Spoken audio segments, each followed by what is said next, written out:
Hello दोस्तों, आज हम एसएससी जीडी में पूछे जाने वाले हिंदी के प्रश्नों को देखेंगे जो कि बार बार एग्जाम में पूछे जाते हैं। आज हम देखेंगे कि किस प्रकार के प्रश्न हमारे एग्जाम में पूछे जाते हैं और हम उन प्रश्नों में से कितने प्रश्नों को सही कर पाते हैं। जैसे कि आपको स्क्रीन पर दिख रहा होगा, एसएससी जीडी 2021 के प्रीवियस ईयर में आए हुए हिंदी के क्वेश्चन। आज हम उन्हीं क्वेश्चनों को शामिल किए हैं जो कि पिछले सालों में पूछे गए हैं। तो चलिए देखते हैं कि किस प्रकार के प्रश्न हमारे एग्जाम में पूछे गए थे।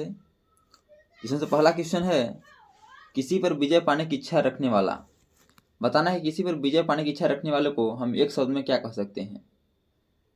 तो option number B correct answer हो जाएगा जिगीशु। किसी पर विजय पाने की इच्छा रखने वाले को हम एक शब्द में जिगीशु कहते हैं, इसलिए option number B correct answer हो जाएगा। अगला क्वेश्चन है, निम्नलिखित प्रश्न में दिए गए 4 विकल्प में से उस विकल्प का चयन करें जो मुहावरे का सही अर्थ व्यक्त करता है। एक मुहावरा दिया गया है और बताना है कि इन 4 ऑप्शन में से उस मुहावरे का सही अर्थ क्या हो जाएगा। मुहावरा क्या है कि देवता कूच कर जाना।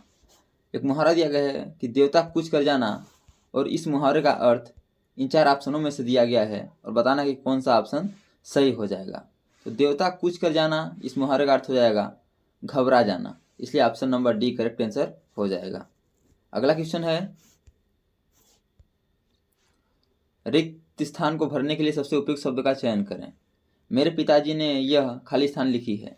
बताना है कि इस खाली स्थान में जो नीचे शब्द दिए गए हैं उन 4 शब्दों में से कौन सा शब्द करेक्ट आंसर हो जाएगा। तो option number A correct answer हो जाएगा कहानी, कि मेरे पिताजी ने कहानी लिखी है, इसलिए option number A correct answer हो जाएगा। अगला क्वेश्चन है,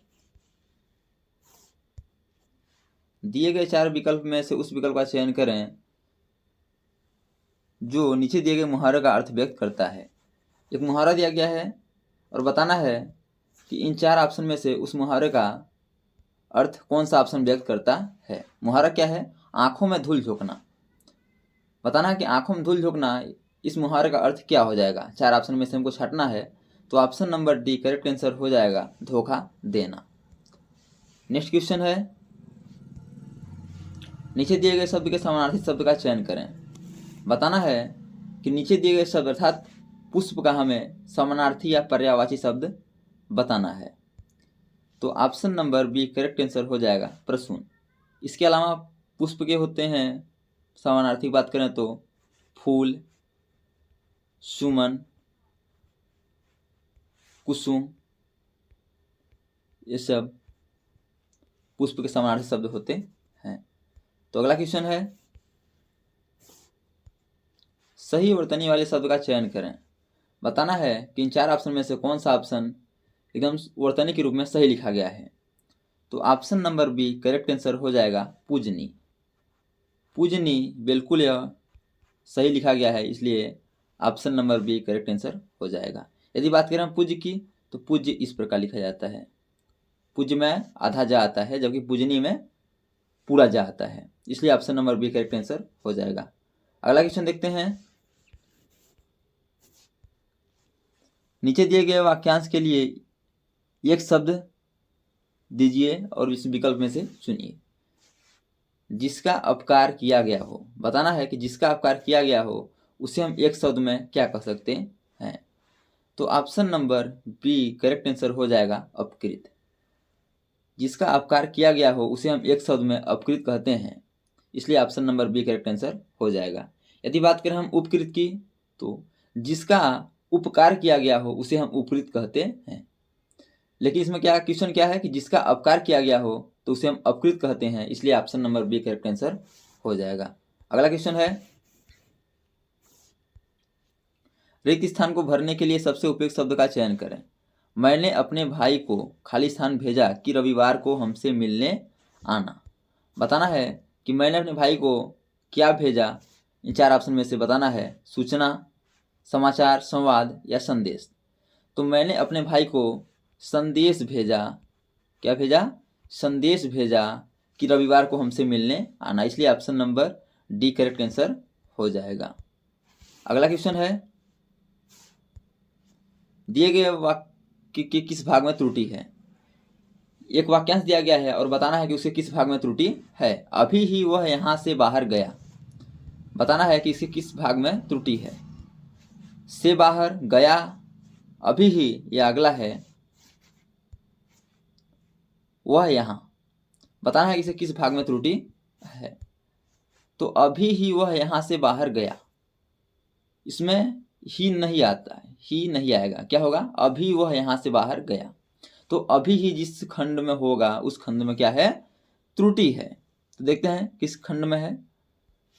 तो अभी ही आपके खंड नंबर 3 में है, इसलिए option number C correct answer हो जाएगा कि अभी ही में इस खंड में त्रुटि है। अगला क्वेश्चन है, दिए गए शब्द के समानार्थी शब्द का चयन करें। कमल, बताना है कमल का समानार्थी शब्द क्या हो जाएगा। अंबुज, अगला है कल्पतरु, कुसुमाकर या सैंधव, बताना है कि कमल का समानार्थी शब्द या पर्यायवाची शब्द क्या हो जाएगा। तो option number A correct answer हो जाएगा अंबुज। इसके अलावा होता है पंकज, कमल का पंकज, जलज, अरविंद, ये किसके होते हैं, तो ये होते हैं इसके कमल के, इसलिए option number A correct answer हो जाएगा अंबुज। अगला क्वेश्चन है, पर्वत के ऊपर की समतल भूमि वाक्यांश के लिए एक शब्द होगा। बताना है कि पर्वत के ऊपर की समतल भूमि को हम एक वाक्यांश के रूप में एक शब्द में क्या कह सकते हैं। तो ऑप्शन दिया है गिरी, उपत्यका, अधित्यका या पठार। तो option number C correct answer हो जाएगा अधित्यका, कि पर्वत के ऊपर की समतल भूमि को हम अधित्यका कहते हैं, इसलिए option number C correct answer हो जाएगा। नेक्स्ट क्वेश्चन है, दिए गए वाक्यांश में रेखांकित खंड को प्रतिस्थापित करने के लिए सबसे उपयुक्त विकल्प का चयन करें। यदि सब प्रतिस्थापित करने की आवश्यकता नहीं है तो किसी बदलाव की आवश्यकता नहीं का चयन करें। बताना है कि रावण वध के दिन अनेक लोगों ने रामलीला देखी। बताना है कि इस रेखांकित खंड में जो रेखांकित है कि अनेक लोगों ने रामलीला देखी, इसमें हमें कहाँ बदलाव की आवश्यकता है, इसके जगह पे हम किस खंड को रख सकते हैं। 4 ऑप्शन दिया गया है और बताना है कि इसके जगह पे हम किस खंड को रख सकते हैं। तो अनेक लोग ने रामलीला देखा, अनेक लोगों ने रामलीला देखे, अनेक लोगों ने रामलीला देखी, या किसी बदलाव का आवश्यकता नहीं है। तो क्या है कि रावण वध के दिन अनेक लोग ने रामलीला देखी। दोस्तों अनेक है तो लोगों हो जाएगा, तो इसमें बदलाव की आवश्यकता बिल्कुल है। तो option number C correct answer हो जाएगा कि अनेक लोगों ने रामलीला देखी। अनेक लोगों ने रामलीला देखी, लोग के स्थान क्या हो जाएगा, लोगों ने। तो ऑप्शन नंबर सी में करेक्ट आंसर दिया है, इसलिए option number C correct answer हो जाएगा। अगला क्वेश्चन है, दिए गए शब्द का विलोम चुनें। बताना है कि विलोम, मौन का विलोम क्या हो जाएगा। जैसे आपको पता है विलोम का अर्थ होता है उल्टा, अर्थात अपोजिट। तो बताना है कि मौन का विलोम क्या हो जाएगा, चुप, मौलिक, वाचाल या शांत। तो मौन यानी होता है कि चुपचाप, क्या, चुपचाप। तो इसका विलोम हो जाएगा कि क्या, बहुत बोलने वाला। तो option number C correct answer हो जाएगा वाचाल। वाचाल का अर्थ क्या होता है, बहुत, क्या होता है, बहुत बोलने वाला, इसलिए ऑप्शन नंबर